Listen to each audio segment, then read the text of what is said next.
Commander Diane Foster had been out of active duty for exactly 3 months, and she was still adjusting to the world moving at a different speed.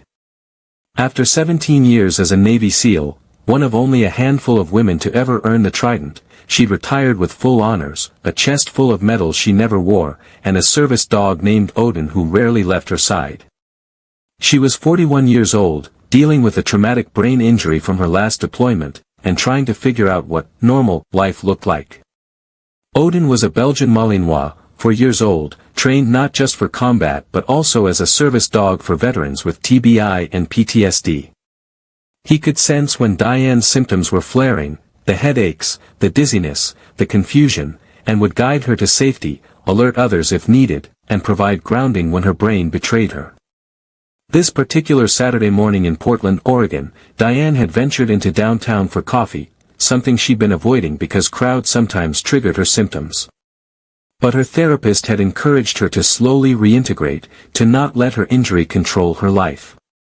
So here she was, standing in line at a popular coffee shop, Odin in his service vest beside her, trying to appear normal even though her head was already starting to pound from the noise and stimulation. That's when she noticed the woman in the wheelchair. She was probably in her 60s, with gray hair pulled back in a neat bun, wearing a cardigan despite the mild weather. Her wheelchair was manual, well worn. She sat at a table near the window, a cup of coffee in front of her, a book in her lap, minding her own business. 2 police officers entered the coffee shop, a man and a woman, both in their 30s, both carrying themselves with an arrogance that immediately set off Diane's warning instincts. She'd learned over 17 years in special operations to read people quickly, and these 2 read as trouble. The male officer, his name tag said Brennan, walked straight to the woman in the wheelchair. "Ma'am, you're going to have to leave." The woman looked up from her book, confused. "I'm sorry, what?" "You're loitering. This establishment is for paying customers only. If you're not going to order something, you need to go." The woman gestured to her coffee cup. "I did order something. I bought this coffee 20 minutes ago." Officer Brennan picked up the cup, swished it around. It was mostly empty. "This is empty. That means you're done. Time to leave." "I'm allowed to sit here," the woman said, her voice steady but with an edge of nervousness. "I'm a paying customer. I haven't been here that long." The female officer, Martinez, on her tag, stepped forward. "Ma'am, we've had complaints about homeless people taking up space in this establishment. The owner has asked us to clear them out." "I'm not homeless," the woman said, her voice rising slightly. "I live 3 blocks away. I come here every Saturday morning. The staff knows me." Diane glanced at the barista, a young man who was watching the interaction with clear discomfort. He looked like he wanted to intervene but didn't know how. "I don't care what you claim," Brennan said. "You're leaving. Now. Or we'll arrest you for trespassing." "Trespassing," the woman repeated, disbelief in her voice. "I paid for coffee. I'm sitting quietly. How is that trespassing?" "Because I said so," Brennan replied. He reached down and grabbed the handles of her wheelchair. "Let's go." "Don't touch me," the woman said, her hands gripping her armrests. "You have no right." Brennan yanked the wheelchair backward, causing the woman to jolt. Her book fell to the floor. Her purse started to slide off her lap. She scrambled to hold onto it, clearly frightened now. That's when Martinez picked up someone else's coffee from a nearby table, someone who just received it, steam still rising, and tilted it toward the woman's lap. "Last chance," Martinez said. "Leave, or this goes on you." The woman's eyes widened with shock and fear. "You wouldn't." Martinez tipped the cup. Hot coffee splashed across the woman's lap, soaking her dress, probably burning her skin. The woman cried out in pain and shock. The coffee shop erupted in gasps and shocked murmurs. Several people pulled out phones, starting to record. The barista looked horrified but still frozen. And Diane Foster, retired Navy SEAL, decided she'd seen enough. She moved forward with Odin at her side, positioning herself between the two officers and the woman in the wheelchair.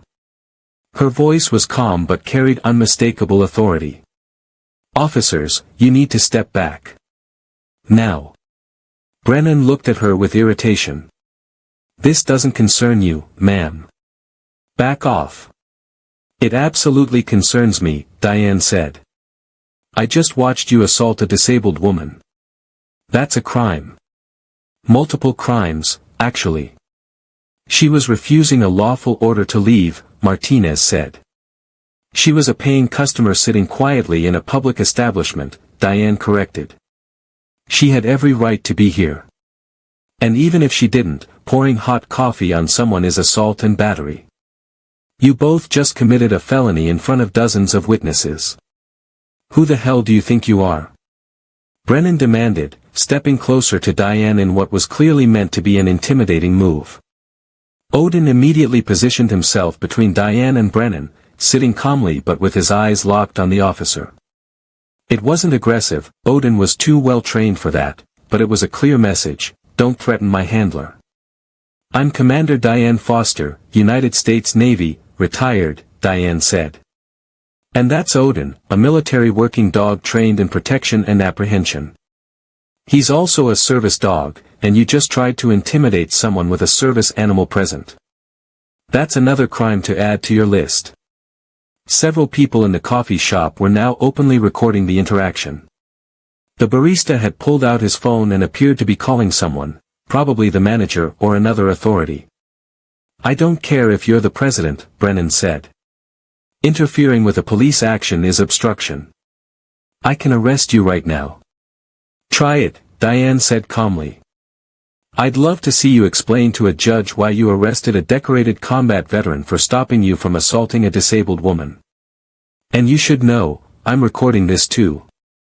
She tapped the small camera attached to Odin's vest, a feature designed to document any service dog interactions, particularly useful when people try to illegally bar service animals from establishments. "Body cameras on service dogs aren't admissible," Martinez started. "Actually, they are, because the dog is considered adaptive equipment for a disability," Diane interrupted. "And this footage is going to show exactly what you did. The assault.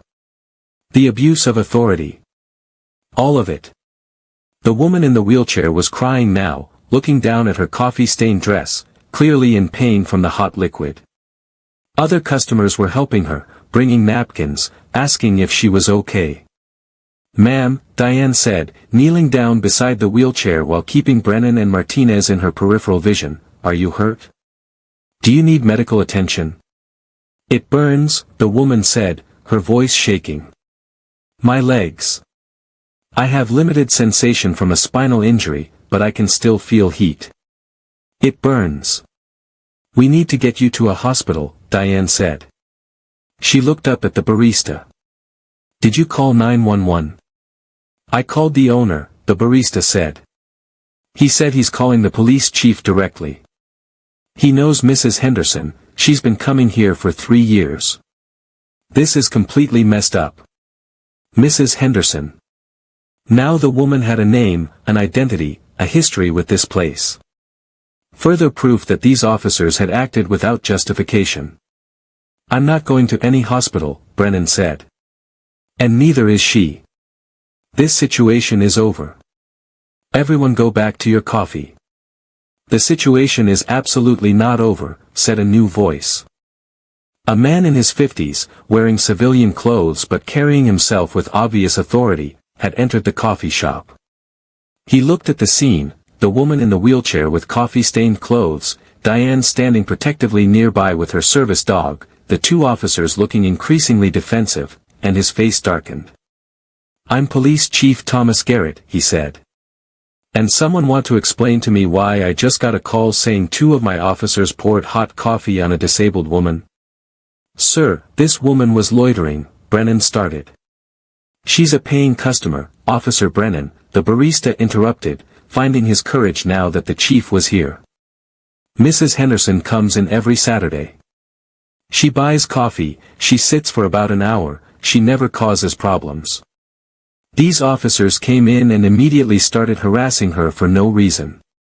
Chief Garrett looked at the dozens of phones still recording. How many people here witnessed what happened? Nearly everyone in the coffee shop raised their hands. And what did you see? Garrett asked a middle-aged woman near the window.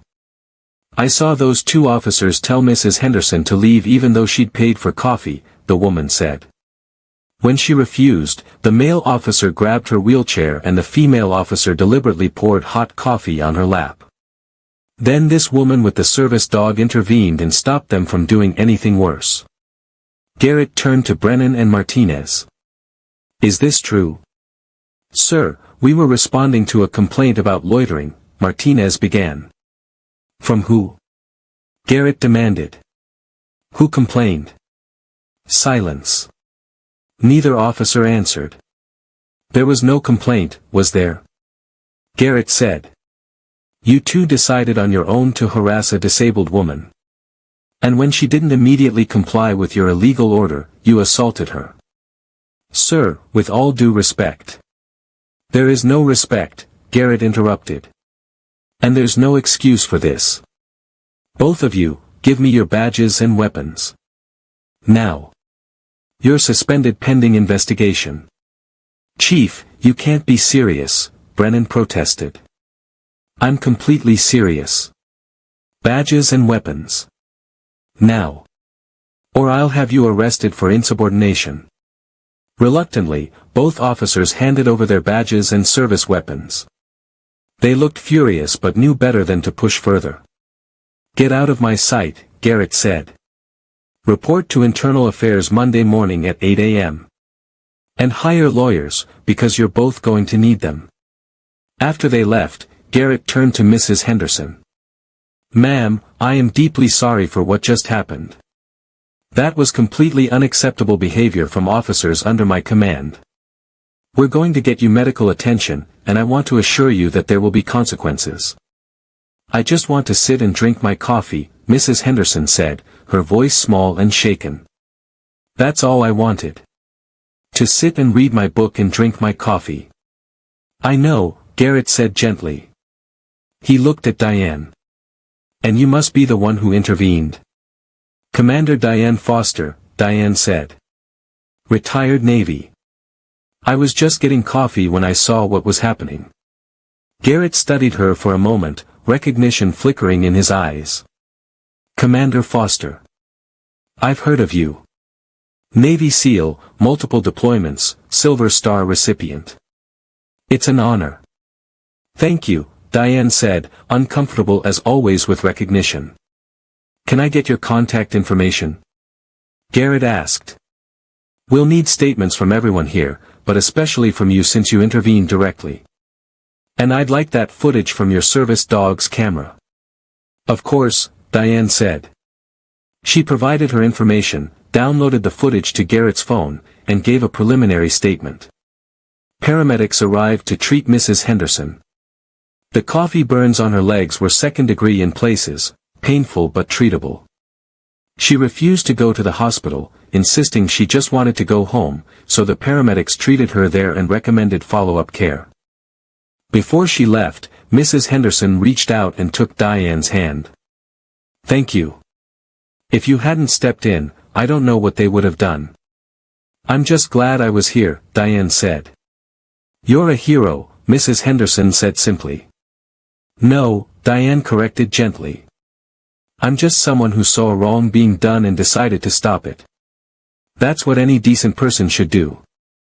But as Diane left the coffee shop, without ever actually getting her coffee, she knew this incident wasn't over.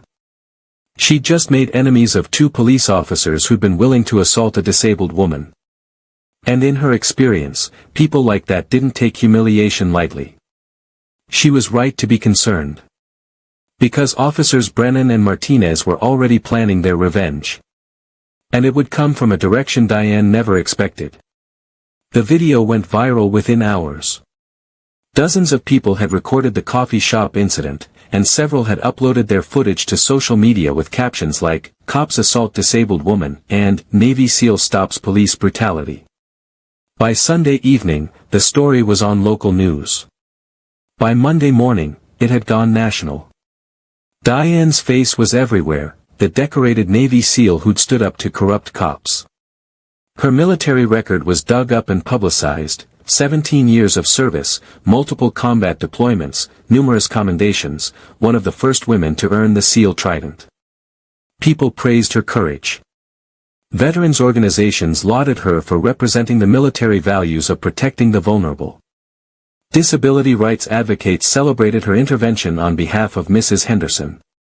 But Diane hated every second of the attention. She'd retired specifically to get away from the public eye, to heal from her TBI in peace. Now she was being called for interviews, getting thousands of social media messages, being recognized on the street. Her head pounded constantly from the stress and overstimulation. Odin stayed close, sensing her distress, providing deep pressure therapy when her symptoms flared. "I just wanted coffee," Diane told her therapist during an emergency session on Monday afternoon. "I didn't want to become some viral hero. I just wanted coffee." "But you did the right thing," her therapist said. "You stopped an assault. You protected someone who couldn't protect themselves." "I know," Diane said. "But now I'm paying the price. My TBI symptoms are worse than they've been in weeks. I can barely function. And I keep getting messages, some supportive, but others threatening. People saying I'm anti-police, that I betrayed the thin blue line, that I should have minded my own business." "Have you reported the threats to anyone?" "Chief Garrett's office is aware. They're monitoring the situation." What Diane didn't know was that the threats weren't just coming from random internet trolls. They were being coordinated by someone with connections and resources, and a deep grudge against her. On Tuesday morning, Diane received a knock at her door. She lived in a small house in a quiet Portland neighborhood, nothing fancy, but private and secure. Odin alerted before she reached the door, his body tense. She checked the security camera and saw two men in suits. They didn't look threatening, but something about them made her cautious. She opened the door with the security chains still attached. "Can I help you?" "Commander Foster. I'm Detective Ryan Walsh, Portland PD Internal Affairs. This is my partner, Detective Sarah Kim. We're investigating the incident at the coffee shop on Saturday. Can we come in and talk to you?" Diane considered refusing, but she'd already given a preliminary statement to Chief Garrett and had nothing to hide. She let them in, Odin staying alert at her side. "We've reviewed the footage and statements," Walsh said once they were seated in her living room. "Your intervention was clearly justified. Officers Brennan and Martinez are facing multiple charges: assault, abuse of authority, civil rights violations." "Good," Diane said. "What they did was inexcusable." "We agree," Kim said. "But there's a complication. Brennan and Martinez have filed a counter-complaint. They're claiming you assaulted them, that your dog was aggressive and threatening, and that you interfered with a lawful police action." Diane stared at them. "That's absurd. The footage clearly shows." "We know the footage contradicts their claims," Walsh interrupted. "But they've hired a high-profile attorney, Gregory Hunt. He's known for defending police officers in misconduct cases. And he's very good at creating reasonable doubt, discrediting witnesses, and getting charges dismissed." "So what are you saying?" Diane asked. "We're saying this might get messy," Kim said. "Hunt is going to attack your credibility. He's already started spreading rumors that you have mental health issues from your military service, that your judgment is impaired, that you're biased against law enforcement." Diane felt anger building. "My TBI doesn't affect my ability to witness and report a crime. And I'm not biased against law enforcement, I'm biased against police officers who assault disabled women." "We know," Walsh said. "And we're on your side. But you need to be prepared for what's coming. Hunt is going to make this about you, not about what his clients did." Over the next week, Diane saw exactly what they meant. Gregory Hunt gave interviews claiming that Diane was a troubled veteran with documented mental health issues who had inserted herself into a situation she didn't understand and made it worse. He produced carefully edited video clips that made it look like Odin had been aggressive toward the officers. He found witnesses, friends of Brennan and Martinez, who claimed Mrs. Henderson had been belligerent and threatening before the officers arrived. The narrative was shifting. What had been a clear-cut case of police brutality was becoming a he said, she said situation where both sides claimed to be victims. Mrs. Henderson, Eleanor Henderson, Diane learned her full name, was being dragged through the mud too. Hunt's team dug into her background and found an arrest from 40 years ago for civil disobedience during a protest. They used this to paint her as someone with a history of antagonizing police. She was arrested for sitting at a whites-only lunch counter during the civil rights movement, Diane told Chief Garrett when they met to discuss the case. She was fighting segregation. And Hunt is using that as evidence that she's anti-police. Hunt will use anything, Garrett said grimly. That's why he's effective. He doesn't care about truth, he cares about winning. So what do? We keep building the case. We have dozens of witnesses, multiple videos from different angles, medical evidence of Mrs. Henderson's burns. This is still a strong case. But Diane, I need to warn you, this is going to trial. Brennan and Martinez are refusing plea deals. They think they can win. Let them try, Diane said. But the stress was taking its toll. Diane's TBI symptoms were worsening daily. The headaches were constant. She had trouble concentrating, experienced vertigo, struggled with memory and word finding. She'd missed several therapy appointments because she couldn't drive when the symptoms were bad. Odin was working overtime, alerting constantly, guiding her when she was dizzy, fetching medication, providing grounding during panic attacks. The dog was exhausted, and so was Diane. Then things got worse. On a Thursday evening, 2 weeks after the coffee shop incident, Diane was walking Odin in her neighborhood when a police car pulled up beside her. She tensed immediately, after everything that had happened, seeing police made her nervous now. The officer who got out was young, probably mid-20s, with an earnest face. Commander Foster. I'm Officer Jake Morrison. I just wanted to say thank you for what you did. What happened to Mrs. Henderson was wrong, and you were right to step in. Diane relaxed slightly. Thank you. That means a lot, especially coming from an officer. Not all of us are like Brennan and Martinez, Morrison said. Most of us became cops because we wanted to help people, not hurt them. What those two did makes all of us look bad. They talked for a few minutes, Morrison asking about her military service, expressing admiration for her courage. He seemed genuine and kind.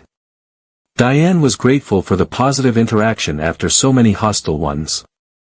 When Morrison left, Diane continued her walk.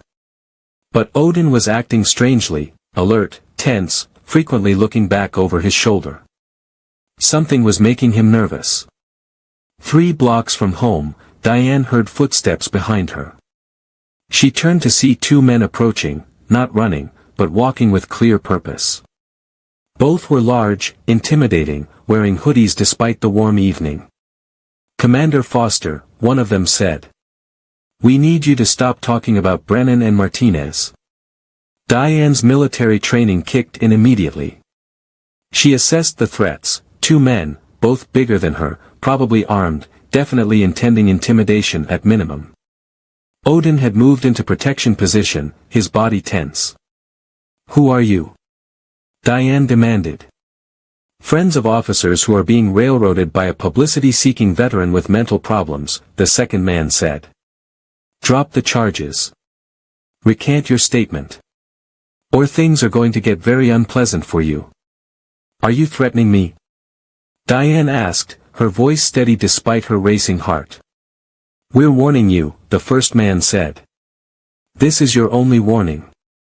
Back off, or face the consequences. They turned and walked away, disappearing around a corner. Diane stood frozen for a moment, adrenaline flooding her system. Odin pressed against her leg. She pulled out her phone and called Chief Garrett immediately. I was just threatened by 2 men. They told me to drop charges against Brennan and Martinez or face consequences. Are you safe now? Garrett asked immediately. Yes. They left. But Chief, this was coordinated. They knew my walking route, knew where I'd be. Someone is targeting me. Get home and lock your doors. I'm sending officers to watch your house. And Diane, from now on, you don't go anywhere alone. This just became a criminal intimidation case. But as Diane hurried home with Odin at her side, she realized the danger was greater than she'd thought. Someone with resources and connections was orchestrating this intimidation campaign. And she had a sinking feeling she knew who. She was right. But what she couldn't know was that her situation was about to get much worse before it got better. Chief Garrett was true to his word. Within hours, 2 police officers were stationed outside Diane's house. They introduced themselves as Officers Chen and Martinez, no relation to the Martinez facing charges, Chen assured her. We'll be here in shifts, 24/7, until the threats against you are resolved, Chen explained. If you need to go anywhere, one of us will accompany you. Your safety is our top priority. Diane appreciated the protection but hated needing it. She'd spent 17 years in special operations, protecting others. Now she was the one being protected, and it grated against her sense of independence. She reported the incident to Detective Walsh and Kim from Internal Affairs. They reviewed security footage from nearby homes and businesses, but the 2 men who'd threatened Diane had been careful, hoodies up, faces obscured, no distinguishing features visible. This feels professional, Walsh observed. These weren't random thugs. They knew what they were doing. You think Brennan and Martinez arranged this? Diane asked. Possibly. Or more likely, they have friends who took it upon themselves to help by intimidating you. Police officers have networks, and unfortunately, some of those networks include people willing to cross legal and ethical lines. As the days passed, Diane noticed other concerning patterns. Her mail was being tampered with, envelopes opened and resealed, packages delayed or missing entirely. Her email and social media accounts experienced hacking attempts. Strange cars appeared on her street at odd hours, watching her house. Someone was conducting surveillance and harassment, trying to unnerve her, trying to make her feel unsafe. It was working. Diane's TBI symptoms worsened under the stress. She had daily headaches, frequent dizzy spells, and increasing memory problems. Odin was constantly alerting, trying to help her manage the symptoms, but there was only so much the dog could do. Diane's therapist recommended she take a break from the case, step back from the spotlight. But Diane refused. If I back down, they win. And Mrs. Henderson, Eleanor, she's counting on me to testify. I won't abandon her. Eleanor Henderson had become a friend over the past weeks. The older woman called Diane daily to check on her, brought her homemade soup when she heard Diane wasn't feeling well, and shared stories from her own years as a civil rights activist in the 1960s. I've faced down fire hoses and police dogs, Eleanor told Diane during one visit. I've been arrested, beaten, threatened. But I never backed down, because I knew I was fighting for what was right. You're doing the same thing now, dear. Don't let them break you. I'm trying, Diane said. But Eleanor, I'm not as strong as you think. My TBI makes everything harder. I'm struggling just to get through each day. Strength isn't about never struggling, Eleanor said wisely. It's about struggling and continuing anyway. You're doing that. That's strength. 3 weeks after the coffee shop incident, the trial date was set, 6 weeks away. Diane would be the prosecution's key witness, along with Eleanor and the numerous bystanders who'd recorded the assault. Gregory Hunt, the defense attorney, filed motion after motion trying to delay the trial, exclude evidence, and discredit witnesses. Most were denied, but he succeeded in getting Diane's military medical records subpoenaed, specifically her TBI diagnosis and treatment records. "He's going to use your disability against you," Walsh warned.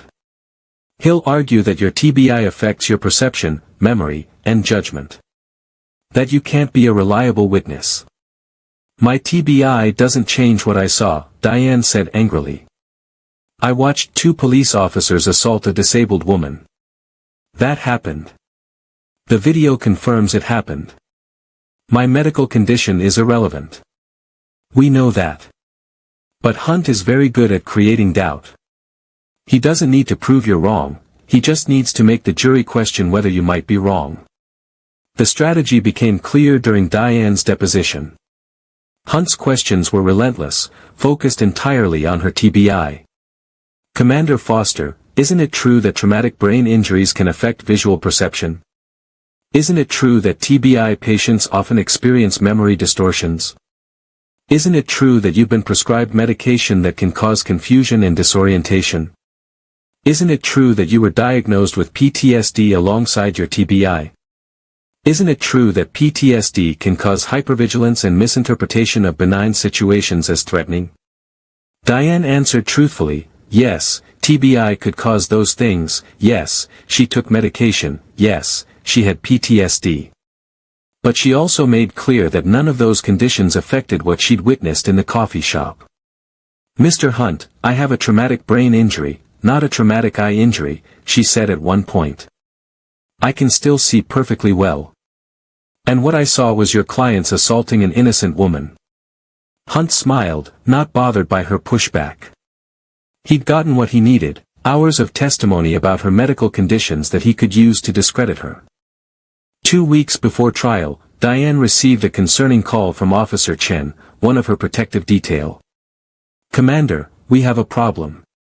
The surveillance team reported suspicious activity near your house last night. Someone placed a tracking device on your car." "A tracking device?" Diane repeated. "Professional grade. Not something you buy at an electronics store. We're running the serial number, but this is serious. Someone wants to know everywhere you go." Diane felt violation and anger. "How long has it been there?" "Unknown. Could be days, could be weeks. We're sweeping your car, your house, even Odin's vest and collar now for other devices." They found 2 more, one in Diane's running shoes, and one sewn into Odin's service vest. Someone had gotten close enough to plant tracking devices on both her and her dog, and she hadn't noticed. "This is escalating," Walsh said when informed. "Whoever's behind this is getting bolder. They're not just trying to intimidate you anymore, they're actively surveilling you." "What's their endgame?" Diane asked. "I don't know. But we need to increase your security." That same afternoon, Diane received a package at her door. Officer Chen checked it carefully before allowing her to open it. Inside was a flash drive and a note, "Watch this. Then drop the charges." Diane plugged the flash drive into her computer with Chen watching. What played made her blood run cold. It was video footage of her, hours and hours of it. Getting her mail. Walking Odin. Sitting in her therapist's office. Shopping at the grocery store. Even inside her house, taken through windows. Someone had been watching her constantly, documenting her every move, for weeks. "This is stalking," Chen said, his face grim. "This is criminal harassment. And this proves that whoever's doing this has serious resources, professional surveillance equipment, people with training, coordination across multiple locations." "But why?" Diane asked, though she had a sinking feeling she knew. "To scare you. To show you that they can get to you anywhere, anytime. To make you feel vulnerable so you'll drop the charges and recant your testimony." "I'm not dropping anything," Diane said, even though her hands were shaking. That night, Diane couldn't sleep. She kept thinking about the footage, about someone watching her inside her own home. She felt violated, unsafe, paranoid. Every sound made her jump. Every shadow seemed threatening. Odin stayed pressed against her all night, providing deep pressure therapy, but it wasn't enough. Her TBI symptoms were in full flare, severe headache, nausea, vertigo. She could barely function. At 3 a.m., she finally gave up on sleep and went to her kitchen for water. That's when she noticed something wrong. Her back door, which she was certain she'd locked, was slightly ajar. Diane's heart started racing. She grabbed her phone and texted Officer Chen, who was stationed outside, possible breach. Back door open. Chen's response was immediate, stay where you are. We're coming in. But before Chen could reach her, Diane heard a sound from her bedroom. Someone was in her house. Odin heard it too. The dog moved into full protection mode, positioning himself between Diane and the hallway, his body tense and ready. Then the fire alarm went off, and Diane smelled smoke. Someone had set her house on fire. Odin, heal. Diane commanded, grabbing the dog's vest. They moved toward the front door, but flames were already visible in the living room, spreading impossibly fast. This wasn't an accident, someone had used accelerant. Chen burst through the front door. Commander, we need to get you out. Now. They evacuated just as the fire spread to the kitchen. Diane stood on her lawn, watching her house burn. Odin pressed against her leg, and realized the terrifying truth, someone had just tried to kill her. And she had a very good idea who was behind it. The fire department arrived within minutes, but Diane's house was a total loss. The accelerant had been professional grade, designed to burn hot and fast, to destroy evidence. The arson investigator confirmed what everyone already suspected, this was attempted murder. Whoever set this fire knew what they were doing, the investigator told Chief Garrett. Multiple ignition points, chemical accelerant, time to go off when Commander Foster would likely be asleep. If she hadn't been awake, if her officers hadn't responded so quickly, she'd be dead. Diane sat in the back of an ambulance, being checked for smoke inhalation, while Odin was examined by a veterinarian who'd been called to the scene. Both were physically fine, but emotionally shaken. This has gone way beyond intimidation, Chief Garrett said, his face dark with anger. This is attempted murder of a witness in a criminal trial. And I think we all know who's behind it. Brennan and Martinez, Diane said. Or people acting on their behalf. But we need proof. Right now, all we have is circumstantial evidence and suspicions. Detective Walsh appeared, his phone in hand. Chief, I think I've got something. The surveillance footage from across the street caught a vehicle leaving the area about 10 minutes before the fire started. I ran the plates. The car is registered to Michael Brennan, Officer Brennan's brother. That's not proof he set the fire, Garrett said. Good lawyers can explain away someone being in a neighborhood. But it gives us probable cause to bring him in for questioning, Walsh replied. And Chief, there's more. I did some digging into Gregory Hunt, the defense attorney. He has connections to a private security firm that specializes in surveillance and intimidation. The firm is run by a former police detective who was forced to resign for excessive force violations. 3 of the firm's employees have arrest records for harassment and assault. You think Hunt hired them to target Commander Foster? Garrett asked. I think someone with resources hired them. Whether that's Hunt acting on his client's behalf, or Brennan and Martinez directly, I don't know yet. But I'm going to find out. Over the next 48 hours, Walsh and his team worked around the clock. They brought in Michael Brennan for questioning. They obtained warrants for the private security firm's records. They interviewed employees who'd been involved in surveilling Diane. And slowly, the conspiracy unraveled. Michael Brennan cracked first. He admitted that his brother had asked him to keep an eye on Diane, to make sure she understood the consequences of testifying. He claimed he hadn't known about the fire, hadn't been involved in the actual attack. But his surveillance had provided information that others used. One of the private security firm's employees, a man named Derek Shaw, was arrested trying to flee the state. Searching his apartment, police found accelerant matching what was used in the fire, as well as extensive surveillance equipment and files on Diane. Under interrogation, Shaw admitted he'd been hired to send a message to Diane. He'd been paid $50,000 to set the fire, with instructions to make sure it looked like an accident but was destructive enough to scare Diane into dropping the charges. "Who hired you?" Walsh demanded. Shaw lawyer up at that point, refusing to answer. But phone records showed multiple calls between Shaw and Gregory Hunt's law firm in the days leading up to the fire. Hunt vehemently denied any involvement, claiming that Shaw had called his office trying to sell information about Diane, not to receive instructions. But the timing was suspicious, and prosecutors were building a case for conspiracy. Meanwhile, officers Brennan and Martinez were arrested again, this time for conspiracy to commit murder, witness intimidation, and stalking. Their bail was revoked. They'd be held until trial.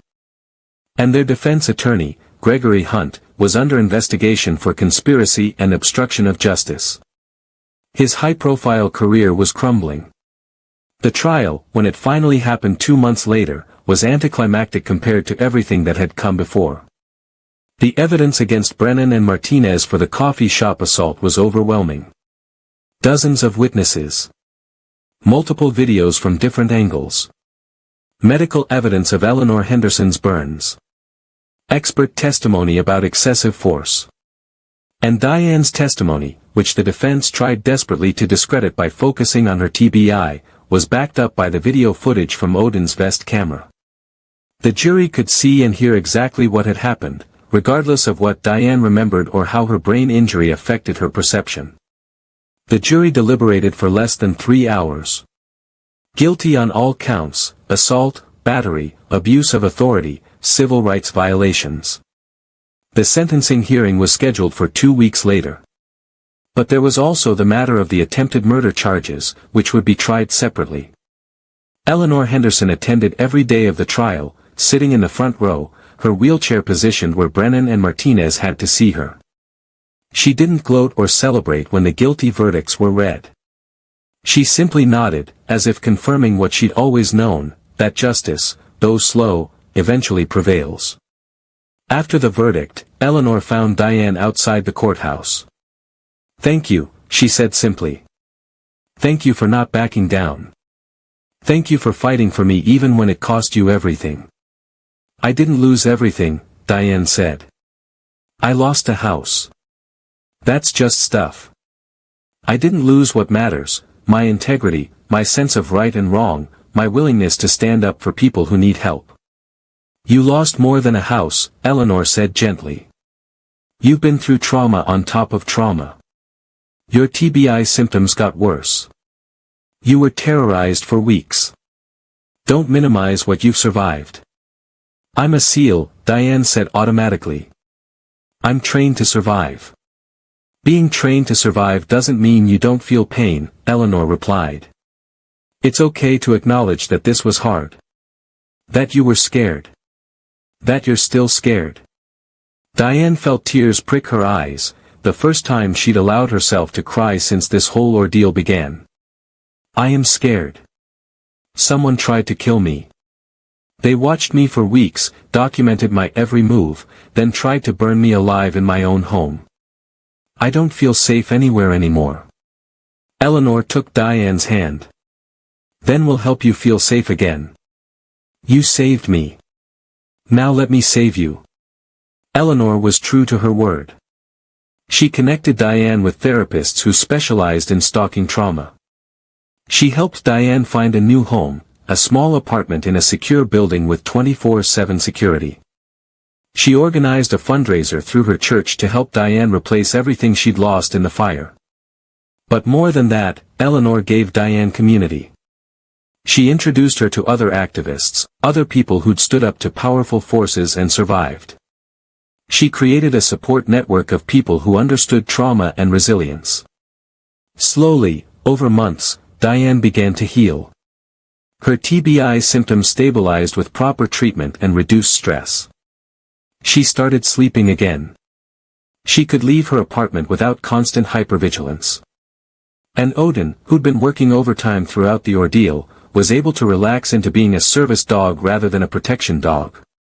The Belgian Malinois had been remarkable throughout, alerting, protecting, comforting, guiding. Diane credited him with saving her life multiple times. 6 months after the trial, the attempted murder case against Derek Shaw, Michael Brennan, and 2 other conspirators went to trial. The evidence was strong, and all 4 were convicted. Gregory Hunt was disbarred for his role in the conspiracy, though criminal charges against him were harder to prove and eventually dropped on a technicality. Officers Brennan and Martinez received additional sentences for the conspiracy charges. Combined with their convictions for the assault on Eleanor, they were each facing 20+ years in prison. And the Portland Police Bureau implemented major reforms in response to the scandal: new training on working with disabled individuals, stricter oversight of officer conduct, and a victims advocacy position to prevent future abuses. Chief Garrett personally apologized to both Diane and Eleanor at a press conference.